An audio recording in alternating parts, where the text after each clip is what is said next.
Assalamualaikum warahmatullahi wabarakatuh. Apa kabar anak-anakku semua? Baik, semoga Ibu doakan semoga kita semua dalam keadaan baik-baik saja, dan yang terpenting semuanya sehat-sehat tanpa suatu kurang apapun. Amin amin ya robbal alamin. Baik anak-anakku sekalian, di sini Ibu akan memberikan pelajaran tentang fikih. Di sini untuk mata pelajaran fikih ini seluruh kelas 10, baik itu kelas 10 MIA ataupun 10 IIS dan juga 10 agama, fikih akan diajarkan oleh Ibu. Sebelum itu perkenalkan diri. Ibu, nama Ibu adalah Malikal Bilqis. Kalian bisa memanggil Ibu dengan Ibu Bilqis saja. Untuk selain itu, Ibu ucapkan kepada kalian semua selamat datang di MAN 1 Sarolangun. Semoga di sekolah ini atau di madrasah ini kalian bisa mendapatkan ilmu yang banyak dan serta bermanfaat untuk kita semuanya ya. Baik anak-anakku, sebelum pelajaran dimulai, mari kita membaca doa bersama-sama dengan bacaan Al-Fatihah bersama-sama agar supaya pembelajaran kita ini berkah. Al-Adiniyah Al-Fatihah.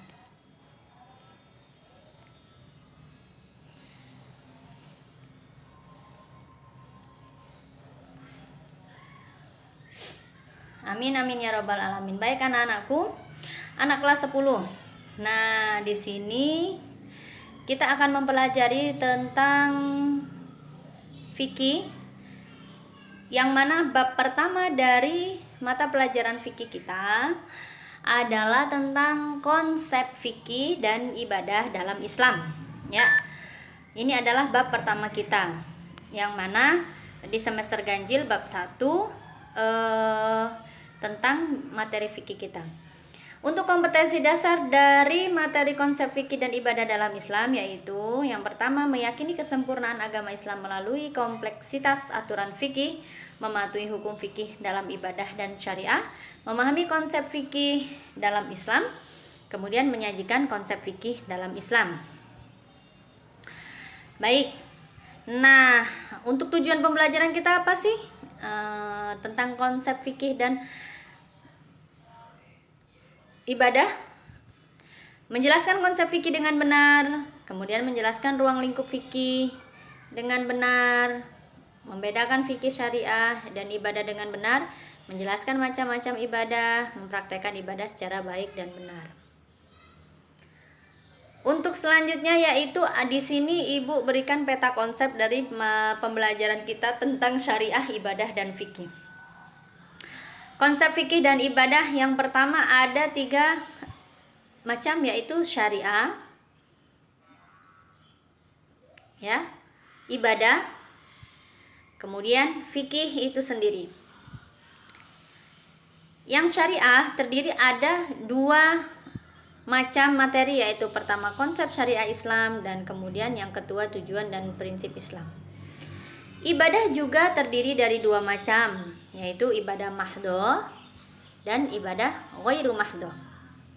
Untuk fikih, di sini kita akan menjelaskan tentang bagaimana tata cara pelaksanaan ibadahnya. Oke. Baik anak-anak, selanjutnya yaitu kita jelaskan masuk ke penjelasan yang pertama, yaitu konsep fikih dalam Islam. Fikih sebagai ilmu tentang hukum syara yang bersifat praktis yang diperoleh melalui dalil terperinci. Ini pengertian dari Al-Amidi. Sedangkan ulama fikih sendiri mendefinisikan lain, yaitu sekumpulan hukum amaliyah yang dikerjakan dan disesuaikan dengan syariat Islam atau yang disyariatkan dalam Islam. Nah, dalam hal ini kalangan fuqaha membagi menjadi 2 pengertian. Yang pertama, memelihara hukum furu' atau keagamaan yang tidak pokok secara mutlak atau seluruhnya atau sebagiannya. Sedangkan yang kedua, materi hukum itu sendiri, baik yang bersifat qot'i maupun yang bersifat zonni. Qot'i berarti sudah pasti, kalau zonni masih bisa berubah. Selanjutnya, ruang lingkup fikih. Ruang lingkup yang terdapat pada ilmu fikih adalah semua hukum yang berbentuk amaliyah untuk diamalkan oleh setiap mukallaf. Tahukah kalian apa itu mukallaf? Nah, mukallaf adalah orang yang sudah dibebani atau diberi tanggung jawab melaksanakan ajaran Islam dengan tanda-tanda seperti sudah balik, berakal, sadar, dan dia adalah orang Islam, sudah masuk Islam. Penjelasan selanjutnya, perbedaan fikih dengan syariat. Nah, di sini ada perbedaan fikih dengan syariat. Ibu sudah mengkategorikan dalam kolom ya. Nah, nih kolom. Anak-anak bisa membacanya di sini kolom perbedaan syariah dengan fikih. Coba lihat di sini. Ini ada syariah, ini ada fikih. Syariah itu apa sih? Untuk syariah yaitu bersumber dari Al-Quran dan hadis. Nah, dan bahkan kesimpulannya pun diambil dari keduanya. Sedangkan fikih itu sendiri yaitu bersumber dari para ulama dan ahli fikih, tetapi tetap merujuk pada Al-Quran dan hadis. Selain itu apa syariah? Hukumnya bersifat qot'i. Kalau syariah itu pasti, ya, artinya dia sudah qot'i dan tidak bisa dirubah. Sedangkan fikih hukumnya bersifat zonni, dugaan. Contoh kalau syariat itu sholat, ya sudah sholat sudah pasti, nggak bisa lagi dirubah. Yang ketiga, hukum syariahnya hanya satu untuk universal. Nah, kalau hukum syariah satu tapi untuk universal atau untuk seluruh umat Islam. Sedangkan fikih berbagai ragam cara pelaksanaannya. Ada banyak cara pelaksanaannya, melaksanakan ibadah sesuai dengan fikih itu banyak caranya ya. Kemudian yang terakhir, kalau syariah tidak ada campur tangan manusia dalam menetapkan hukum. Artinya kalau hukum itu sesuai syariat, artinya sudah ditetapkan oleh Allah dan tidak ada campur tangan ulama. Ya. Seperti Al-Qur'an. Ya. Ada kemudian berbeda dengan fikih. Kalau fikih adanya campur tangan atau ijtihad para ulama dalam penetapan pelaksanaan hukum. Artinya ulama masih bisa berijtihad dalam menentukan hukum fikih. Oke. Baik, selanjutnya. Adapun tujuan syariah secara khusus yang lebih dikenal dengan istilah maqasidus syariah, yaitu yang pertama untuk memelihara agama, memelihara jiwa, memelihara akal, memelihara keturunan, dan memelihara harta. Artinya syariat itu didirikan ya tidak lepas adalah untuk melindungi kita. Ya, baik itu agama kita, jiwa kita, akal kita, keturunan kita, dan harta kita. Setelah syariah kita lanjut ke pengertian ibadah.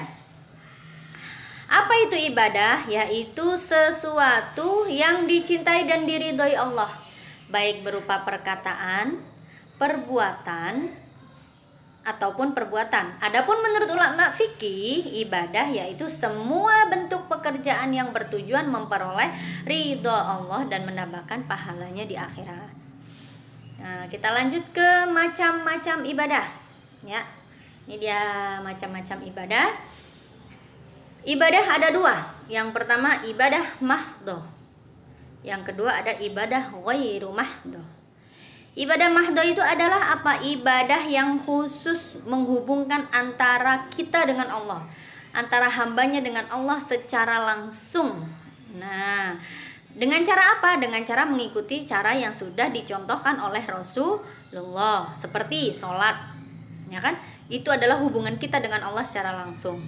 Nah, kalau ibadah ghairu mahdhah, ibadah umum berbentuk hubungan antar manusia, artinya sosial di sini, hubungan manusia dengan sesama yang lainnya.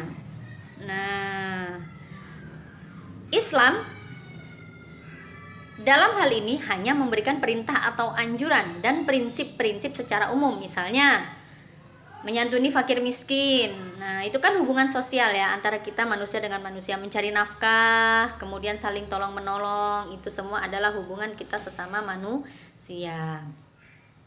Sedangkan ibadah dari segi pelaksanaannya, ya, pelaksanaannya dapat dibagi dalam 3 bentuk, yaitu ibadah jasmaniyah ruhaniyah, ibadah ruhaniyah dan maliyah, ibadah jasmani ruhaniyah dan maliyah.